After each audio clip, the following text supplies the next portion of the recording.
Hello. Hello gogo makadi. Ndiri pangu makadiyo. Tiripo. Gogo ini ndinonzi Elizabeth ndikufona ndiri kunonzi kuSly Media TV kuHarare uko ndiri mutori wenhau. Okay, ndanzwa dambudziko renyu saka ndanga ndati aiwa regai mimi munditsanangurire murimi kuti dambudziko rami naro rakatanga sei. Dambudziko rangu rakashata inini chekudya pekugara ndiende kunogara apa vana vangu vanongo kana hama dzangu dzinongoti muroi ndotodzingwa ipapo rendi yacho pari zvino kana chekudya handichachikwanisi kuwana chekudya. Okay. Izvozvi ndatopuhwa tumadora nemumwe mukadzi kunzi fambai muchitenderera muchitengesa nditori muzengesa muno padhuze nemuhospital pajei apa ndopandiri kuti nditengese kushaya kana chekudya. Pamwe ndinotombononhonga sadza mune vanobika vayera vanenge varasariya kuti ndiwane chekudya. Munogara kupi gogo? Zvino ndiri ndaenda kugokwe uko hakuchagariki futi noti vakangonzwa hama dzangu kuti ndopandiri chete asi hatina kana kumbofamba kuti chinzwe uroi hwacho. Vakatangwa ndamai vangu vainzi muroi ndikachengeta ndega amai vangu for 4 years ndichivachengeta zvinokafamisiwa chete. Ndakunzaiwa vese amai nemwana muroi ndinotoudzwa izvozvo nevana. Ndinoudzwa izvozvo nevana. Dandawanawo shelter yekugara nepekuti ndingowanawo chekudya kusvika Mwari anditora kuti ndinwe poison. Ndaimbofunga kuda kunwa poison asi ndaimbotya kuti kwaamai vangu ava vanosara vachengetwa nani vanga vasisaona. Yezvino ndinorwara mari yemapirisi havandipe. Ndinoshaya maziso ari kuda kupairwa tsanga kushaya mari yandakanzi ndiuye nayo kuchipatara. Handina kana pekutangira kushaya chekudya chaicho asi vana ndinawo. Dai ndanga baba vangu vanga vari wemuno ndingadai ndaenda kunofira hangu ipapo. Zvino ndeve kuMalawi handina mari yacho yekuti ndingaende ikoko. Hapana chandichagarira nokuti mwana wese kana muzukuru hapana chandida. Ndinoshaya kuti ndakadya hani. Mune vana vangani mimi mama? Ndakandaita 6 ndasara ne5. Saka pakafa mai venyu ndo pamakatanga kunzi munorohwa here kana kuti zvanga zvatotanga kudhara? Zvazvatanga kudhara ndatochembera pandiri pane zvamuriko. Ndakutoshandira gore rachi7 ndichitambura. Pakatanga kufa mwana wangu 2005 zvainge zvichitaurika ndikamboti kuna zvinhu zvakadaro munhu angandidaro. Nepamwe pakamborohwa murume wangu wokutanga uyu arohwa nematsotsi akuti ndonzi inini kana afa ndinotoitawo ikudya. Saka ipapo ndopa zvakatangira ipapo. Ndine nhungu yemumwe mwana wenumber 4 ari kuBotswana. kuBotswana iko kwakateera ini asagara zvakanaka vane dzimota. Handidi kumunyepera yandi kuti vana vangu havana zvinhu. Vanazvo vanofamba nemota vanodii vanokwira ndege asi kuti ndiwane bhare sipo chairo handiri kuwane. Ndo zvazviri handi. Alright. Iko zvino muri kugokwe here kana kuti muri kupi? Ndiri kugokwe ndokwandiri kugara. Alright. Asi hapana rugare. Ndikutodai ndangowanawo pamwe panhu pekuti ndigare pakachengetedzeka nokuti uku ndiri kutongoona kuti hapana kuchengetedzeka. Ndinogona kana kungotumirwa vanhu vachindiponda usiku. Unozivikanwa kuti akuponda ndiani? Hapana. Alright. Ivo vana venyu kuti vazosvike pakuti mimi mama muri kutiroya vakambofirwa here nevana vatingati pamwe ndizvo zviri kuita kuti vati amai mune patakanofambawo tikakubatai? Pane havadi kutaura manje. Pandaimbovabvunza pakafa mubhana wangu mubhana wangu second born akasiya vana 2 ndikarera vakakura. Nhasi vana vacho ivavo vakutondirasavo. ndo pandakanzwa runyerekupe iroro, nokuti kana nyaradzo chaiyo handina kutomboidaidzwa, yakangoitwa zvindikanzi hanzi ndo vauraya. Ko vana vangu ini ndiri kunzi ndini ndauraya, ndo pazvaibva zvanzi naniko imama munongotaura izvozvo, hapana munhu ari kumbokudaro kumusha kwana baba uko ndo kune varoi. Nyaya chaiyo payakaita kuti ikonzerese kuti ndivengwe kudai inyaya yemba yewakuwarren park, hatina kuita sharing of property. Saka pandaisimudzira kuda kuita sharing of property ndo pakanzi ngatichimurwadzisai tichidaro. Ini ndaifunga kuti vana vangu sekukura kwavaita vachafungawo zvino hazvitomboiti kuti vangatarise zvekuti amai tiite sharing of property. Mubvana wangu mukuru anarwara nepfungwa, ndiye akatanga. Ndo pazvimamiriro azvakaita hatina kumbofamba ndi hapana patakamboenda kuti hatakambonzwa zvakati. Hapana, ini ndikangofamba ndega mumapostori imo ndinongonzi imhepo inoteerana neni. Aiwa, pane munhu akaipa akakushandidzirai, ndiye anoroya akapfekwa pamuri. Hauzviwani kana kuti uwane paunoti wapuhwa kundiso, hapana. Ndafambazve, asi vane nyanga yavo vana vangu ava. Kunyanya last born yangu akaponderwa mwana kudomboshawa. Nyaya yacho ikatobuda paStar FM munewspaper futi kuHMitsongo. Akaponderwa mwana neboyfriend. Ndo yakanzi ndini ndakauraya ikoko nemapostori. Ndini ndakaenda kunoviga mwana yangu ndifonera kuti mwana afa kunoko amai. Icho uyai kuudza dzimwe hama, hapana kana akada, vaingotora ichi chiri kuuya. Ndikangonzi fanotungamirai, ndikaendako ndikanoviga mwana, ndikazopuhwa mumwe wacho nechild line wandakazochengeta. Akanga asingapinde chikoro, iye mwana akufanirwa kupinda chikoro. Agrade 4 ndobva amutora, ndatonzi nechild line vakatongondibatsira vachitongondipa chikafu. Vakati ende munochengeta mwana. Ndikanomuendesa kwadhokta, chii zvese akaonekwa kunzi anga akarepwa kudii zvese izvozvo. Asi kuzoti pakoti yekufa kwemuninimaipo pakazouya mapurisa, maCID.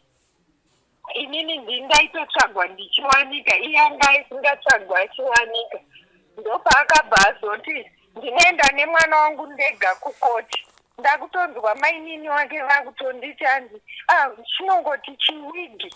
Pandakanga ndaenda kukoti ikoko, pandatongoona kuti ndakangofungwa kuti zvichapera. Vanhu vachingonditi aiwa zvinopera, asi iye zvino zvatopa nguva isina kumbomira zvakanaka. Alright, nadzo mutauro kuti hamunoita sharing of property pakashaya murumwe. Chii chakaita kuti musashare property?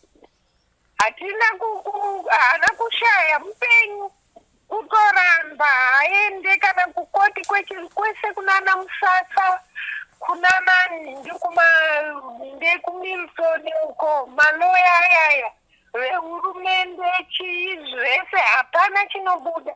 Kana undizive kuti mushonga kana chii, hapana chinobuda.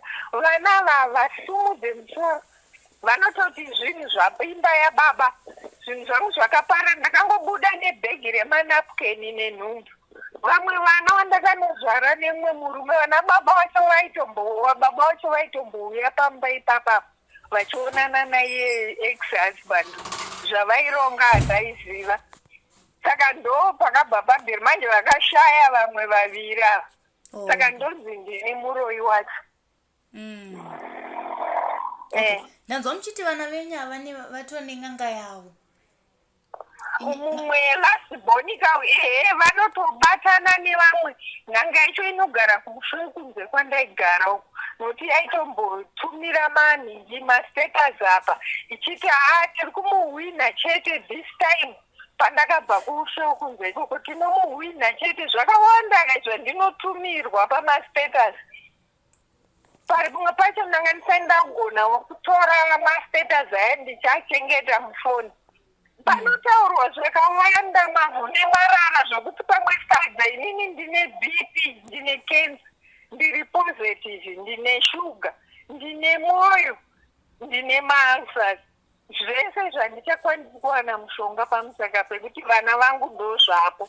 Nyanya iye musikana iye wandakachengetera mwana wacho wekupedzesera nemubhana wangu iye, mubhana wangu aitombondichengeta achindipawo kunditengerawo kana maziki. Zvino handina anonditengereni, handina zvembatya, handingazvichema. Ndinochema chekuti ndidye ndirarame nemapirisi. Saka kugoko kwamuri kugara uku muri kugara pai? Pane imba yandakanga ndawana ndichifunga kuti ndichakwanisa kuti ndibhadhare rent. Nokuti yakanzi $20. I2 rooms. Okay. Vakati hadzigoni kuisa mumwe munhu. Saka ndakutoona kuti vanhu vachatondifariri ipapo pavakangonditi tipei nhamba dzekuti nimise murwere muchazorwara panapa. Saka hapana anozokwanisa kudii. Munozoita sei kana mukafa. Ndobva ndavapa nhamba dzemuzukuru wangu. Kubva ipapo havataure neni. Uyo vakandiisa pamba ipapo, munhu wacho agare ipapo. Makambogara here pasi navo mukavabvunza kuti chii chakuita kuti tisataudzane? Ndikwanise kubvunza. Mumwe wacho akatombondibvunza kuti inini hamuna here kumbotaurwa kunzi makauraya kana kamuzukuru. Nokuti kune mumwe muprofita wandakamboendeswa kuICOT uko. Ndikanzi hanzenini ndakatomboiswa paFacebook ka. Ini handigonewo zveFacebook nanani Instagram kana chichi, zvimwe zvese handigone, nongogona zveWhatsApp nekufona. Saka ndakatomboiswa ipapo pekunzi ndiri muroyi, ndakadidi. Pane muzukuru wangu, mwana womubhana wangu akafa pagore rakauya achitora nzungu. Saka ndomuti inini mai guru vako vanoda nzungu dzekubika. Ndoizvo zvikanzi ndipei, ndaisa mupurasitiki pandiri kumutambidza. Ina handauziva kuti aitonditora foto achiti mushonga wandaipuwa. Ndakutanga kutozoona ndozvatoo pamhingi pamapikicha pandaitoratidzawo nemunzi, tarisai. Saka handiri panguva yakaoma, dai kuri kuti ndinombofunga kuti ndizviuraya, asi ndinotya kuti Mwari vanozononditonga kuti wakaitirei kusvika pachinhano chekuti uzviuraye. Angachiti ukama hwenyu imimi nehama dzemurume wenyu hwakanga hwakamira sei? Hwanga husina kumbomira zvakanaka, hwakangotanga huri hwakanaka. Asi nekuda kwekuti pandakaita vana vasikana vaviri vekutanga, ndo pandakagara 7 years ndisina mumwe mwana. Saka ndaipomera ininiwo futi ndakaberekwa tiri 2 vasikana chete naamai vangu. Mai nini vangu vakaberekwawo vana vasikana chete 2. Saka ndainzi wakaroora mukadzi anozvara seinjiva asingabereke, ndopatikatanga problem. Asi pandakazoita vana vakomana, ndaita nhumbu yemukomana mumwe wacho mukomana wenumber 4 ndopandanda kunzi nemurume manje tatawana imba iyoyi kuWarren Park. Bvisa nhumbu iyoyo ndikatopuwa mushonga wakabva nawo muNational. Ndikanzi itodya mushonga uyu kana usingadi uenda kumusha kwenyu kunogara ikoko kusvika warera mwana uyu nokuti achiri mudiki. Dambudziko ranga ratotanga, iye angagara futi asingatomboziva kuti kune mukadzi. Ndegara kumusha kwawo kwamurehwa ndichifudza mombe ndichidii, vamwe zera rangu vachivingwa nevarume wavo kumaholiday. Iye anouya holiday yakupera asisina mari, waingonzi tatii naye asi asingauyi. Saka ukama hwacho hwaingonetsa pasina kunyatsogara zvakanaka. Asi ndaishingirira kuti zvandiri nherera ndisina baba, ndakarerwa kwaamai, regai ndishingirire ndikagara 12 years naye. Asi hazvina kuita saizvozvo. Saka ndakazofunga zvekuzoti zviri nani ndibve ndakunzi paakarohwa nematsotsi paWestwood, zvikanzi ndiye kuda kumuurayisa nematsotsi kuti asare nemba. Ndobva ndakati zvikanzi akangofa chete anomudya. Saka ndaimboti ngotaurawo vanhu vachimbonditi aiwa vanhu vanongotaurawo. asi hazvina kuzoita saizvozvo kusvika ndazoti sizveni ndiri mumaoko mandatorwa ona sekuru wangu kunzi ngabvise pfuma kana wateerawo rinodzoka haana kana kutomboteera batotora umwe mukadzi ndo mamiriro azvo. Okay, vanhu vari kungonzwa muchiti ndakanga ndine murume wangu uyu ndikazororwa nemumwe, saka vana vari kunetsa vari kukupomerai uroyi ndeve kumurume wenyu wekutanga here kana kuti wechipiri? Vakatobatana pari zvino, vakabatana vana vese. Vakabatana zvokuti uyu musikana uyu wekuponderwa mwana uyu ndewe mumwe murume. Uyu akangouyawo zviya zvokuti ndaitoitawo zvekusouth Africa asi ari wekunuku ndobva tangosanganawo pandangoitawo pamiri ipapo. Baba vacho vakangorwarawo needzi vakafa payakatanga paya. Mumwe wacho futi ndizvozvo baba vake vakarwara needzi asi ndiana baba vaitomboenda kumba uko. Ndaitoudzwa nemuvana wangu kuti baba vadika ava vanotoenda kumba kuna baba uko. Iye muvana wangu anomborwara nepfungwa ikangoshaya kuti kuvanenge vachirangani. Ndaingotiwa mheno pamwe kuwirirana kwavo saka ndo zvazvana chimiro chavepo. Saka iko zvino landlord wenyu haasi kutaura nemi sezvamataura? Vakanditsvagira pamba ipapa iye hagarepo. Iye akangouya achindinyebera kuti ndasenda meseji yekuti ndiri kuuya asi ndika ndasenda panhamba yekamwe kambudzi kandiinako. Ndikati handina kumboiona pandakanovhura hamuna kana meseji yaiwomo. Unongoona zvaanongoita zvake zvinenge zviri zvongondiwanda saka ndopaiti tiri kutoda ivo vakanditsvagira vacho ndopaiti tiri kutoda nhamba vari kuda nhamba yevana venyu mumwe mwana wenyu saka pandinongopa nhamba chete chero pandakamboingwa namapupu ndichichengetwa mazuva akafa amai vangu pachitungurira hospital pazengeza 4 apo mukadzi haachatombodi kana kundiona. Vasi vamwe ava ukavabvunza vasinga naimi munondionawo sei kuti inini ndo zvandinoita here ndinoroyawo ndatoita sei hapana anongoti nai munoroya asi vaivo vanenge vachitaura kusai zvonzi varoi vamwe vaneti imhepo ndasvaya kuti ndoona kupi ndatenderera mese kana muchida ndinototaura nemazita fanike mana muchefa kunonzi ikoko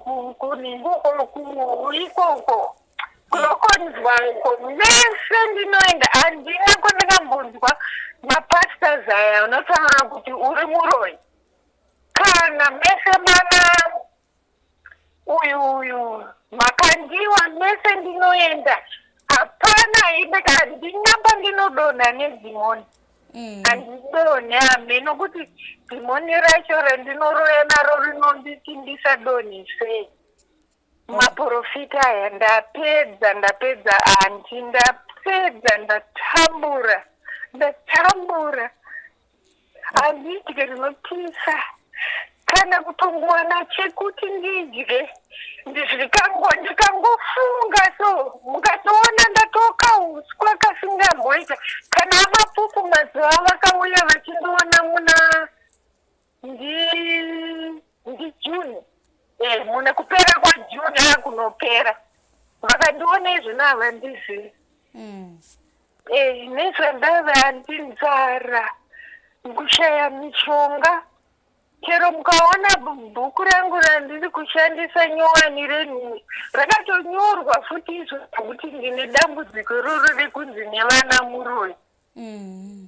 Indanzi ndangoramba kufamba hatina patakambofamba kufamba ndonzifamba iwe. Wanzifamba ini? Ndinongozifamba ini. Satina zvatiri kumboziva izvi ndizvo vanobva vaita. Pakafa mai vangu ipapa ndakanga ndaunzwa vachitotaura chero munin'ina wamai kuti kuda kunomuponda kuda kunomutema. Ndakakuenda kumusha ikoko ndichiti ngavanondibva vangondiuraya ndibva ndangofawo pana mai vangu. Asi hazvina kuita saizvozvo, ndozoona zvakuitika. Ndikati inini pano ndikati ndisara pasango, patove pasango 4 years pasingagare munhu. Mbatya dzavainditi dzakaparara zvakabiwa kudhara, ivo vakatomboya vachinditorera tichigara kusho kunzoko magumbezi, vachiti tiri kunokuwachira tokuigira nemvura sezvo uri kurwara kudai ndina amai vangu. Bva zvaenda vane 2 years magumbezi yaana kudzoka nanhasi. Saka muri kurarama sei musina chikafu? Ndiri kurarama upenyu hwakaoma. Ndakasara negumbezi 1 ndorandakanga ndasara naro, nerandakanga ndazotengesa ndichienda kunosakura muminda mevanhu. Gore rakapera bva ndanotengera mai vangu gumbezi ndichiti vakafa. Saka pakuzoenda kumusha harina kuzoenda, ivo vakanga vazotenga ndokutanga kuuya kuzotenga, vachindirambira kuti hatitombozviziva kungonzwawo nevanhu. Amai vangu vaibuda ropa, vaidii, zvonzi hatitombozviziva, hana umbotudza. Chero zvandei ndakataura hapana zvinotibvumwa. Handizive kuti inini ropa rangu harisi kuvanhu here. Handizviziva, ndatambura. Okay. Dai ndaona hangu pekugara kana papurazi pandinonzi nemunhu gara apa. Ndagara ndakwanisa kurarama kusvika Mwari anditora, hurumende yondiviga. Handina kahama. Katiri 2. Ndanzwa muchiti makachengetwa kwana amai. Maigara kupi? Kwanga kuri kwaMutoko. Inini ndakatochengetwa nambuya vangu nasekuru baba vaamai. Kuma-6 baba vaamai vakafa 65. Ndikasara naambuya. Amai vaingogara kuno kuHarare nemunin'ina wangu. Munin'ina wangu akazongotorwawo muraini imomo akazofawo 95. Vakatanga kurwara pfungwa mubvana wangu. Ndopandakanzi ndini ndaroya.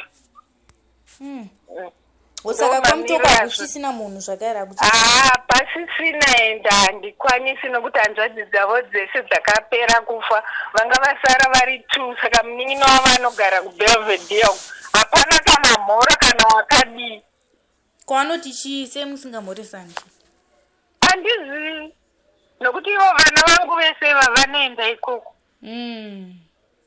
Saka zvavanorangana ina handizvizivi. Hamuzvizivi. Ndanzwa muchitaura kuti munoenda mumapostori muchinzi pane vanhu vanokusairirai mhepo. Pane mupostori here akambonyatsodonongodza kuti mhepo idzi dziri kubva kupi? Havatauri. Mumwe mupostori 1 akambonditi, ndamuti ininiwo mhepo iyi unoiona iri kubva kumunhu akaita sei, murume mukadzi, zvikanzi mukadzi. Iye hama yangu kana kuti haizi hama yangu, vanobva vanzvenga, havana ndidurire pachena. Handina pandakambonziwa apa kunze kwepa1 pandakatoenge ndanzi ndiende mupostori, ndikazonowana iri n'anga kuEpworth uku. Akanditi hanzi anoita zvese. Ndokwandakasvika ndichingonzi tauya navo, ndafonerwa nemunhu akanditi ndipei foni yenyu ndifone nenhamba dzenyu muende munosvika pakadai monofona, moya monhingirika moenda paari, redhiyo yenyu netochi zvinodzoka. Ndobva ndaenda ndamboti inini kudirwa ndinogara ndichingobirwa, handingati ndingaifambire zvikanzi aiwa habhadharisi endai.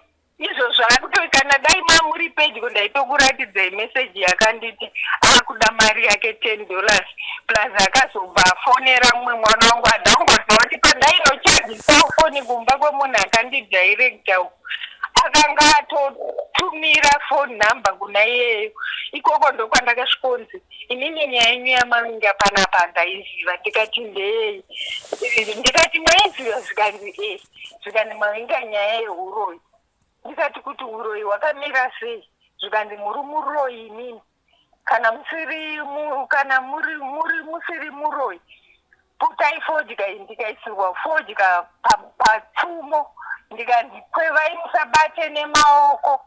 Ndikaisirwa mushonga zvikandida kumwisai muteyo. ndikati komutseyo munondinwisa ndiri ndega here ini ndauya ndiri ndega ini ndavenga zvekubirwa zvikati ndozvandiri kutaura ndikapuhwa mutseyo kuri kuseni ndikaswera ndichichaya ndikati ini ndoda kudzokera kumba kuna amai vangu ndani ndinorara ikoko ndikati amai vangu vari vega havaone havafambe havanzwe ndasiya ndavakira mumba zvikanzi amai venyu muroyi vanofamba imimi makabikirwa nyemba nambuya venyu muri mudiki ndo mamakapuhwa uroyi hwacho ihwohwo ndozvaakandiita ndiye munhu hwani akandidaro. Okay, saka muna kugutsikana here nazvo kuda pamwe mweya wacho wakataurwa iwoyo pamwe ichokwadi pamwe kunyepa makazombonobvunza here amai kuti maybe ichokwadi here kuti ndakabikirwa nyemba nambuya kana kuti kudii? Mai vakati handina zvanditombozwa inini nemagariro nekukura kwandakaita uye ndakakura ndiri munhu achiri ndisati ndaane zera rangu asi ndaitenge ndakuziva kutopfuura zvinoziva vanhu vakuru. Ambuya vangu havana kumboita mingi yakadaro. Handina kumboona zvakadaro pamwe kwaiva kusaziva handizive zvaane makore anaya. Ambuya vangu havana kumbodaro ndaitoberekwa ndakura vaichandaiziva kuti vainwa doro vanga vasingapindi chechi. Chero pakafa sekuru vakangosiva vachinwa doro. Handina izvozvo handina kumbogutsikana nazvo ndakatongoona kuti zvinhu zvakarongeka panapa. Ndopakazonditi redhiyo iyoyo kuti idzoke ndinoda $40 ndokugadzirira kuti idzoke ndifunga kuti redhiyo ndeye $15 inini ndonoisa imwe mari $15 kuti iite $40 yekuti redhiyo idzoke zvinoshanda izvi ndopakanditi ndoda kuti mundipe 2000 mune nyoka ndo zvimwe zvandandasiya izvozvo kana amapupu andamboodza mune nyoka inogara pasi pemubhedha ndiri kuda kunobvisa nyoka iri mumba menyu ndikati inini zvenyoka handizvizive zvikanzi ndinoenda ikoko ndikati manje pandiri kugara vanoita zvechechi zvikanzi tinoenda takapfeka magemenzi echipostori ndopandakabva ndazonzwa paredhiyo pachitotaurwawo naanonzani tsika mutanda ari kujairuko achitaura kuti isu tinochinja uswa achitaura natete Tilda tinochinja uswa kana bhandi kuita nyoka toisira munhu toti nyoka yako. Saka ndakabva ndaona kuti zvese ndezvefeki zvandiri kuudzwa pano zvikandoda 2000 yusa zvinobviswa nemwana wenyu ndatotaura naye paWhatsApp pamamuche makaumburuka uko muchichaya manyoka atonditi maita hei. Saka ipapo kubva ipapo mwana uyu haana kana kuzomuda inini paakangouya kahwani achibva angosvika koindofunga 15 minutes kubva kunditi zviri kufamba sei ini musapoti muchienda kumapostori kana kun'anga bva ndakumutsanangurira nyaya iyoyo ndopakati munhu iyeye paakandifonera pandakangoona ndakabva ndamubhuloka asi ndinoziva kuti kunyeba haana kumbomubhuloka pane zvavakatoronga. Okay. Panyaya dzemari idzi ndo dzavasingadi kubvisa inini mari ndichaiwana kuti kana dai ndaiwana kwapasita muchefu ako ndakakuenda ndanzwa kuti vagadzira vaive kutambura nembwa nenguruve dzaivaruma ndikati regai ndiendewo ndikaita mari yekuti nditsvage $20 ekunoita 1 in 1 ndikaenda hapana. Kupasa muchefu akatoti hakuna zvakadaro saka September ndo wandiri kunzi ndinofanirwa kufa. Unoyu September unoyu? Pese naamai vangu saka amai vangu ndoti kaizvavakafa May musi wa30 May kureva kuti inini ndindasara nokuti takatonzi takachererwa mwakuwa. Jana akati muri kufa muna September? Mumwe mupostori takati ndopamuri kufa ndakazviudzwa muna January. Zvikani muri kufa muri vaviri makatochererwa makuwa enyu. Ndikatotumirwa ndikatoona pastatus yakatumirwa nevana vangu ichivigwa munhu mupenyu ari kutoputa fodya. Mumwe wacho ari kunze kwenyika wakanga aenda kuBotswana ikoko pachitotaurwa Chitswana munhu achidzikiswa mugomba achitaura achiputa fodya. saka zvakambondidya iye zvinezvi handichambodyiwa nekutya rufu. Ndakungoti hapana chandichatya, amai vangu vakaenda. Saka kana ndafa ngandifa, handiti zvino ndiri kufa nenzara. Nzara haikuurayi zvekukumonya, ukatowana mvura ukanwa wararama. Dai ichiita sepoison, dai ndisisine poison nokuti handichatotyi rufu rwacho. Zoti kana nhamba dzenyu idzi dzine WhatsApp ndokutumira iyi mari yangu handinangu apo pari zvino hamuna mari. Ndokutumira imoona gomba iroro rakacherwa. Katotumirwa nemwana wangu mukomana nemumwe wacho wari kuBotswana. Rakacherwa kupi gomba iyi? Ndofunga kuti kunofanirwa kuva kuBotswana nokuti munhu yaitaura Chiswana. Saka gomba iri renzi rachererwa mimi? Eka nderangu ini naamai vangu ndo ratichafushirwa. Saka papa ine date here pakupostori kuti makanzi muchafa muna September musi wani? Aiwa date hana kutaura kangoti September. Achitaura muri muna January. Ndakapambira ikoko akanditi roverai chipikiri kana muri muroyi munofa muna January macho. Ndikaona mutongo wakazara nezvipikiri wanga uri ipapo kubudiriroko. Ndikarovera chipikiri ndikazonzi ndidzokezve ikoko, ndikadzokerazve ndikandirovera chipikiri pasi. Zvaingoitwa vanhu vari kunzi vasiri varoyi, maingonziroverai muchaona zvichaitika. Nanhasi kubva January hapana chakaitika. Okay. Saka iko zvino chamuri kuda kuti mhuri yeZimbabwe iri kukunzwai kana kuti kukuona iko zvino vakubatsirei nazvo ndezvipi? Ndiri kunyanya kuda pekugara nechekudya, anoda kana pekuchengeterwa nokuti renda handichakwanisi, nemari yemapirisi. Zvinhu zvitatu izvi.